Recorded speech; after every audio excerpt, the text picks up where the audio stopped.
The Case of the Missing Musubi and the Mystery Night Creatures that say UMU. It was the first time my wife and my dog Goobie were coming with me backpacking. Goobie had never backpacked before. She usually can only walk about 2 miles since she is a 12-pound dog. But I brought her sling so I could carry her the rest of the 4.5 miles after she tires. My wife, on the other hand, had backpacked many years ago when she was in college, but that experience scarred her. She went with her roommate at the time and their group of friends. They were supposed to go to a waterfall, but when they got there, the waterfall was dried up. Her friend, who she was sharing the tent with, got drunk and threw up inside the tent. My wife recalls the nausea and disgust and having to find another tent to sleep in that night, and ever since then, she vowed never to backpack again. But here we were, driving up north into the mountains, listening to Stephen King's short story audiobook narrated by Will Patton. It was ironic listening to the story, The Two Talented Bastards, because the story ended up being about two people who go camping in the woods and encounter something that changes their lives forever. I won't spoil the story for you in case you want to read it or listen to the audiobook. I recommend listening to the audiobook version because you get to hear the actor Will Patton tell the story. There's something about his voice that adds to the suspense and creepiness and wonder of what happens to the two talented bastards. The audiobook ended right when we arrived at the trailhead. It couldn't have been timed more perfectly. We had left our home late and arrived around dinner time. With a 4.5-mile hike ahead of us in terrain neither of us had been before, we hurriedly scarfed down some food we got from the Japanese grocery store. My supper was a bland mixed vegetable stir-fry with brown rice. I didn't particularly enjoy it, but I wanted to fuel up before the hike. And Goobie shared some of my brown rice to get her energy up too. I wasn't sure how this trip would go. It took years for my wife to join me on a backpacking trip. It was actually her that got me interested in the outdoors in the first place. I grew up in a family that thought the outdoors was where bugs were. The most we did was go out to the lake and rent a pontoon boat to tow an inflatable donut around the water. That was a lot of fun, and that was the most I got out of the outdoors other than playing paintball in the woods with my friends in middle school and high school. My wife, she was the first person to take me camping. This was car camping, not backpacking, but car camping with a tent. She wasn't about digging a hole in the ground to poop in and carrying everything in a backpack. The first time I went camping, we drove to a dry, dusty campsite in the Sierra Nevada mountains called Lone Pine. It is at the base of the highest mountain in the continental United States, Mount Whitney. I didn't know that at the time. We didn't even look for Mount Whitney up in the valley because we had no idea. What we saw, though, opened my mind to the beauty of nature. In the hot 100-degree sun, an ice-cold mountain stream came down beside the campground. As nightfall came, the temperature plummeted, and we got a campfire going. But I placed the tent too close to the fire, and an ember flew on the rainfly and started burning a hole. Luckily, I got up quickly, and I was able to put out the hole that was burning in our tent cover. And I pulled up the stakes and moved the tent farther away. When the last embers of the fire burned out, I looked up and saw a sky filled with countless stars and the Milky Way stretching across the sky. That was 10 years ago. Since then, we moved to Washington State, and I tried backpacking. I went solo the first time because I didn't know anyone else who backpacked. It was a spur-of-the-moment thing, so the only backcountry campsite in the North Cascades National Park that was available was a 12-mile hike in. I brought way too much food and items I didn't need, like extra pairs of clothes, a spare headlight, extra batteries, a knife, and other items. My pack was easily 40 pounds for an overnight trip. The weight nearly killed me. I rolled my ankle within the first mile and snapped one of my hiking poles in half. A metal hiking pole. With one hiking pole and gingerly stepping with my right foot, I made it the 12 miles. The first 10 miles were on the Pacific Crest Trail, a busy trail that goes all the way from the Mexican border in California up through Oregon and Washington to the Canadian border. It is 2,650 miles long. I was backpacking in September, so I was catching the PCT thru hikers at the end of their 2,650-mile-long journey. They looked so strong, and they were fast, and their packs looked a lot smaller and lighter than mine. I wondered if I could do that one day. At the end of the 10 miles, my path shared with the Pacific Crest Trail, I had to turn off for the last 2 miles into a dead-end valley. No one was on this fork. The trail had partially overgrown with bushes. I saw a snake on the way in. The campsite I was trying to find was named Grizzly Creek. Would I find a grizzly bear there? There was no other human within 2 miles of the campground. Maybe I'd have a bear to keep me company. But when I got there, I found no bears, but hordes of biting flies. I quickly pitched the tent, filtered some water, and crawled into the tent. Even though I had the tent opened and shut as quickly as possible, over 10 biting flies made it inside with me. I lay down on my back and took a hand towel I brought. Oh, that's another item I didn't really need. But in this case, it helped because I used it to flick the flies dead one by one. At last, I could eat my food in peace. Some of the flies, they were still alive and crawling injured around me, but I was famished. I opened up my bear-safe canister to find the veggies I brought with me had fermented. It smelled like a hot trash can with rotting vegetables. Yuck. I guess the heat from the sun got to them. Luckily, I brought way more food than I needed. I ended up eating the hummus and potato salad. They were still okay. I was just happy to be alive, having made it 12 miles in the wilderness by myself. After I braved the flies again to stash the bear canister a safe distance from my campsite, I watched the stars and some fast-moving clouds through the top of my tent until I passed out, only to be woken up in the middle of the night to raindrops falling on my face through the top of the tent. That prompted a whirlwind of getting the rain fly on in the dark. Ever since that backpacking trip, the first one, 3 years ago, I was hooked.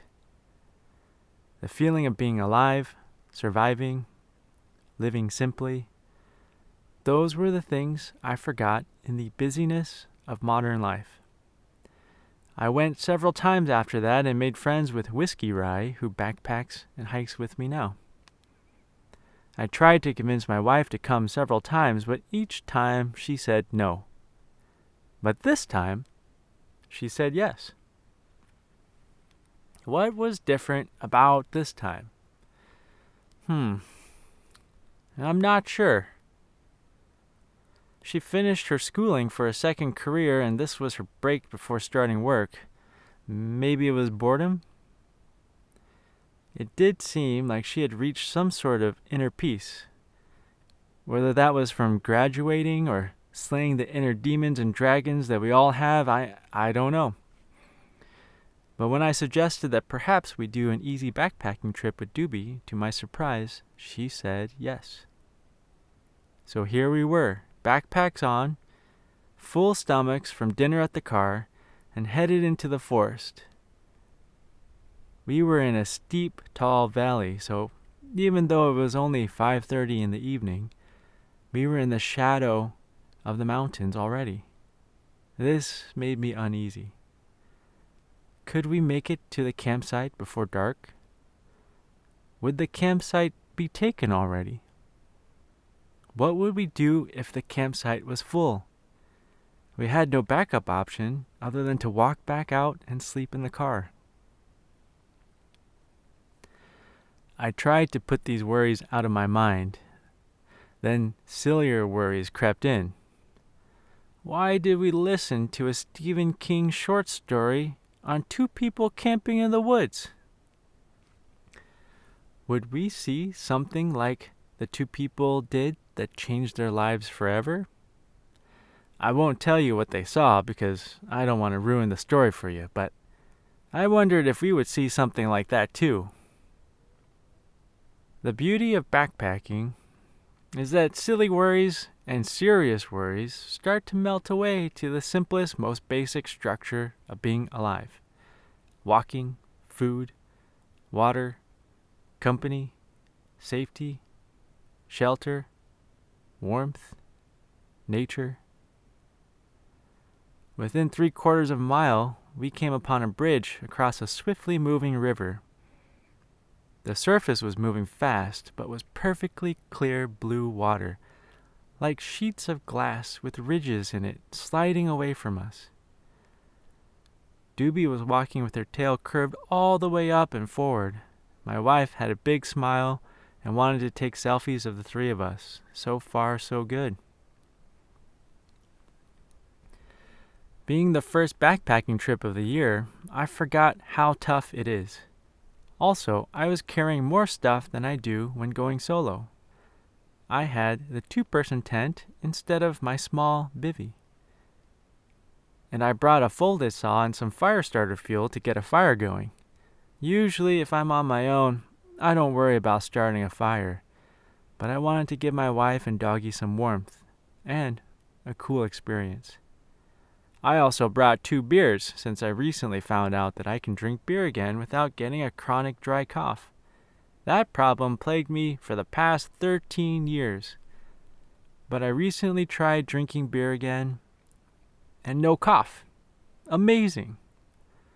So with 2 beers, a saw, and fire gear, my camera and microphone equipment for my YouTube channel, Goobie's parka for the cold night, our 2-person tent, down blankets for us to keep warm in addition to sleeping bags and pads and snacks for the evening and food for breakfast, and a pistol and bear spray for safety from 2-legged and 4-legged predators.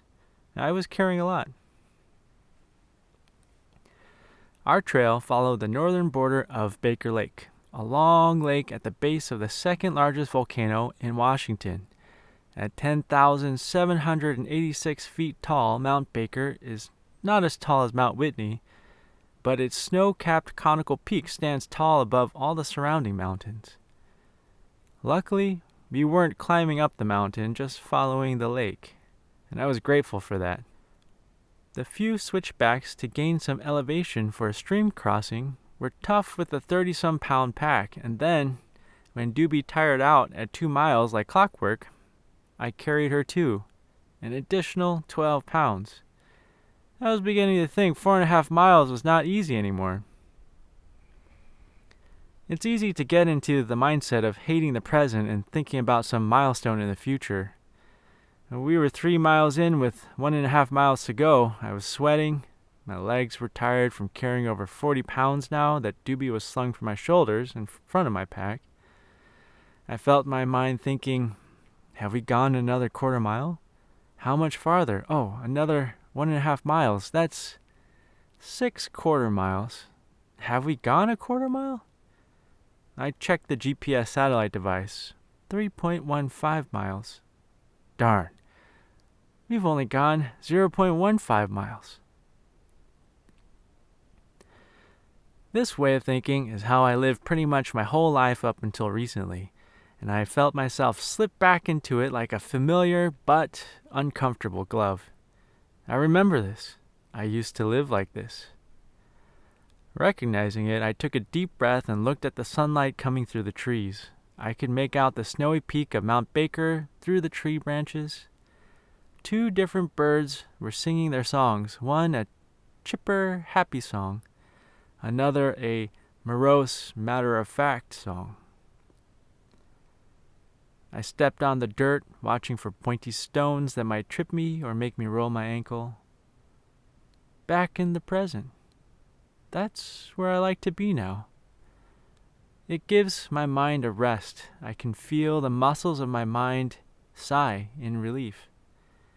And I know that I can call up my mind to help me plan or figure something out anytime. But for now, it can rest. And I can be. This state of mind helps tremendously when encountering adversity like we did. We came across a giant tree fallen across the path. On either side was a steep slope, one going up the mountain, the other going down. The tree was as thick as I was tall, and it was slanted down at a 45-degree angle. In the other mindset, I would have cursed this tree and cursed my predicament and wondered why the hell I decided to do this in the first place.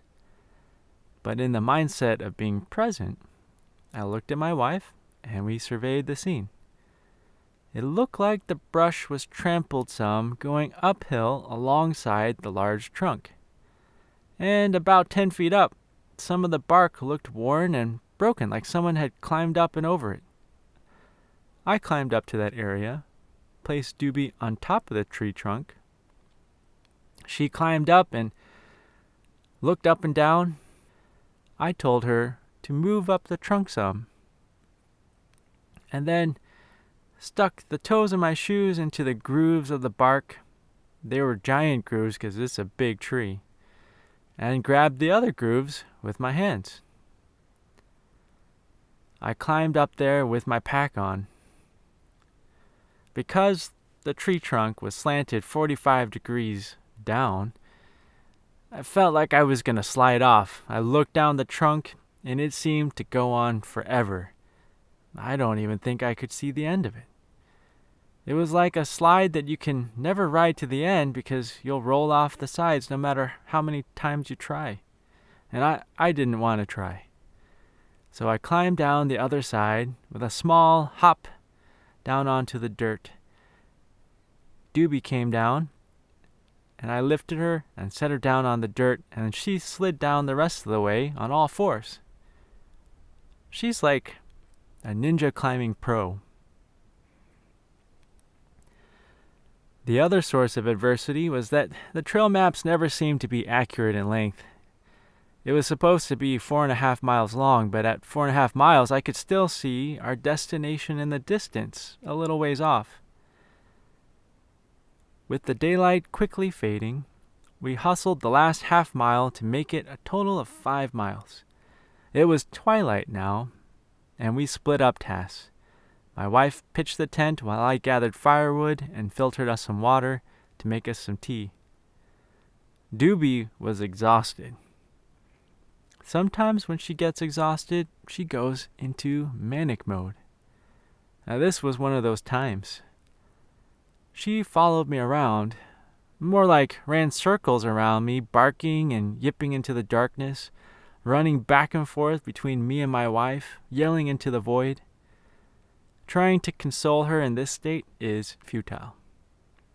Oh, I forgot to say that there did end up being an empty campsite with prime real estate right on the lakefront. A group of young people, probably in their 20s, had taken up the main campsite. One of the girls was friendly and offered me some of their firewood. One of the guys had an impossibly low voice and said, "Howdy, fellow traveler." At first, I didn't understand what he said because his voice was so low. And it was an odd phrase to hear from a young man. I thought they'd talk in more cool phrases like, good vibes, man, or this place got drip, Riz. Yeah, I have no idea how young people talk these days, but I'm pretty sure they don't say, howdy, fellow traveler. And the low voice, was he unnaturally lowering the pitch of his voice? Why? Because I didn't understand him at first, I just awkwardly laughed and continued carrying the firewood back to my campsite. In searching the grounds around our campsite for firewood, I saw that someone had left some gear in a sack near our fire pit. I thought it might have been forgotten by the campers from the night before. But in the full darkness now, Goobie started barking. It was that same young man again, this time with his headlight on the red dim light. Goobie barked a warning and stood up on her hind legs to look taller. I walked over with my headlight on my white light. I just came to get this, he said, holding the sack of gear. What's your dog's name? Goobie, I said. He was covering up his red light so as not to shine in my eyes. I reciprocated by covering up my white light. I like small dogs, he said. Then he left. It took me a second, but then it hit me. His voice was normal this time. Slightly strange. I didn't tell my wife about the people other than to say there were some young people camping nearby. I used the saw to cut up the fallen branches I gathered. Because it recently had been raining for several days, the wood was damp. I was able to get a fire started, but only the small twigs, leaves, and moss would burn. The thicker branches had too much water in them. I kept feeding the fire with smaller twigs and popped a beer can open. Ah, some warmth both on the outside and inside. Goobie had run herself out of energy and was sleeping with her parka on my wife's lap. Because the fire was running on smaller twigs, I kept having to get up and stoke it and feed it. Makes me glad we have agriculture and a house to live in, she said. I never thought I'd say this, but I'm beginning to come around to that too, I said. This is hard work. I don't know how people survived out here in the past. We'd have to start a fire every day, even in the rain or snow, and find our food, she said. I took a long sip of beer and burped. The fire was dying, and I didn't care anymore. The stars were shining through the tree branches above. You could barely make out the lake and the mountains beyond. We walked out onto the lake shore, hobbling over the round stones in the dark. I laid down on the stones with Goobie on my belly. My wife lay down next to me, and we looked up into the vastness of space. The cold stones underneath me and the cold air around me seemed distant. They were there, but there wasn't a hint of bother. I felt connected with the universe. And then a silly worry creeped into my mind. I saw some lights moving in the sky. They looked like stars, but then they moved. They moved in a straight line. Probably airplanes really high up. I watched them to see if they did anything anomalous. They didn't. Slightly disappointed, I suggested we go to bed.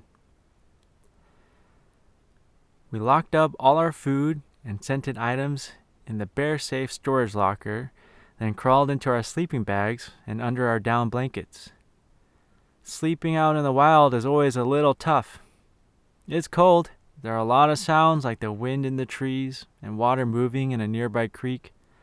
The sleeping bag is comfortable, so is the pad, but nothing like a warm mattress at home. But I was tired from the hike and passed out pretty quickly. I don't know when I woke up again, but it was the middle of the night. I heard a creature, or two, walk into our campsite. Our tent had the rainfly on it to retain some heat, so I could not see outside. And I was half awake, too. Not quite in sleep paralysis, but not moving much either. I could hear this creature walk past our tent. It seemed to have some weight to it. I could hear it breathing. Then it said, "Umu." Then, in quick response, a second one on the other side of the campsite said, "Umu," in nearly the same way. Then a third one near the beach said, "Umu, umu." Or was that a third and fourth creature? Their voice had a deepness that reverberated. I wondered if they were a pack of wolves. Do wolves say, "Umu"? Whatever they are, they must be looking for food. Goobie let out a quiet growl in her half-awake, half-asleep state. She didn't even stand up. The creatures went on, saying, "Umu, umu." I heard them walk towards the other campsite where the young people were. I was relieved that they were leaving us alone, so I started to drift back to sleep. But then I heard them come back, saying, "Umu, umu." One of them came close to the side of my tent. I thought about grabbing my pistol and headlamp and iPhone and going out there to see what the heck they were. I was curious, but also afraid that maybe they were a pack of creatures that could see well in the dark and I can't. What were they? Before I had made a decision about what to do, they walked back up the path from where they came, and I fell asleep. In the morning, I asked my wife how she slept. She said she couldn't fall asleep until morning. We had both slept in till about 10 o'clock in the morning. The young people, they had packed up and left already. "Did you hear the animals that came last night?" I asked. "The ones that say, 'Umu'?" she said. "I wonder what they were," I said. I pondered this while I filtered some more water and began to cook breakfast. My wife took down the tent and packed the sleeping bags and pads. I brought oats, some brown sugar, blueberries, and a banana to have a hearty breakfast. I placed the water, oats, brown sugar, and blueberries in my titanium pot and lit the burner. The water was slow to boil, but eventually bubbles started forming. This is going to be good, I thought. While it heated, I walked around the campsite to look for tracks or paw prints, but I didn't see anything. Were there raccoons here? I don't think raccoons have a deep enough voice to reverberate like the creatures last night. Could it have been those young folk playing a prank? That guy did pretend to have a much deeper voice than he actually did, but he didn't seem like the kind of person to play a scary prank on strangers in the woods. And the girl I talked to, she seemed sweet and friendly. Also, not someone I would expect to try to scare strangers. I sniffed something burning. Ah, shit. I turned off the stove. Smoke was bubbling up through the thickened oatmeal. I tasted the top of the oatmeal, and all I could taste was smoke. Yuck! And damn, that was our breakfast to give us energy to hike out of here. I had to dump the whole pot of burnt oatmeal in the pit toilet. I didn't want to attract those night creatures to this campsite for whoever was staying here the next night. Interestingly, I learned that titanium doesn't conduct heat as well as steel, so the metal right over the open flame develops hot spots, and that's where the oatmeal burned. I didn't know that. I guess now I'll boil the water first, then stir in the oats afterwards with the flame off. We took stock of the food we had left. A half of a white chocolate bar and 3 Spam Musubis. A Spam Musubi is a sushi rice ball with a slab of grilled meat in quotation marks on top with a thin strip of nori seaweed to hold them together. I haven't eaten one ever. I occasionally eat some meat or fish maybe a couple times of the year, but I don't particularly want to eat Spam. I don't even know what it's made of. But my wife likes Spam Musubis, and that was part of my enticement to get her to come backpacking. I told her, you can bring 4 Spam Musubis and eat them all. Hungry, I eyed the Spam Musubi. I unwrapped the half of the white chocolate bar and ate it while offering some to my wife. She ate one of the 3 Spam Musubis. You can have one of the Musubis if you want, she said. I think I'll be all right, I said. I'd like to record the lake view with Mount Baker. Want to come? She agreed, and the 3 of us walked down to the beach, leaving the 2 remaining Spam Musubis on the picnic table. We recorded this video that you're watching. It was about a 5-minute long recording, and I've looped it to give you something pleasant to look at while I tell this story. About 5 minutes in, someone started up a combustion engine across the water, and I thought it was a helicopter, but there was no helicopter in sight, so it probably was an ATV. So I stopped the recording at that time, and we went back to finish packing up. Did you eat the musubi? She said. What? I said. Where is it? I noticed there was only 1 musubi when we came back. I thought that she had eaten the other one, but I never saw her eat it. Where was it? Who took our musubi? She said. Immediately, Goobie started barking up a storm. Goobie ran 30 feet down the path and started jumping and barking towards the left, into the bushes. I saw a large Steller's jay bird. It's a blue bird with black feathers on its head. Initially startled, my wife and I started laughing. That bird couldn't have taken our musubi, Goobie, my wife said. But who could have taken it? I asked that myself. Could it have been the night creatures? Did they return in the daylight? Well, I didn't see any of them. I don't even know what they look like. But why would they take only 1 musubi and leave the other? It must be a small creature that came. They could only carry 1 musubi at a time. I looked around for a squirrel. I saw none, and I tried to remember if I saw any squirrels or rodents at all yesterday. I don't remember a single one.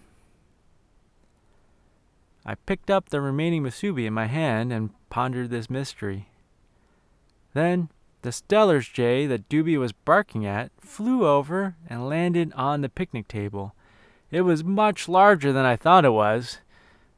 It was at least a foot tall, maybe more. It walked over the picnic table, looking at where the musubis were, and then looking around to see where the last one went. Ha! Goobie was right. It was the Stellar's jay. When my wife asked who took our Musubi, Goobie ran to the bird and said, "That birdie took our food."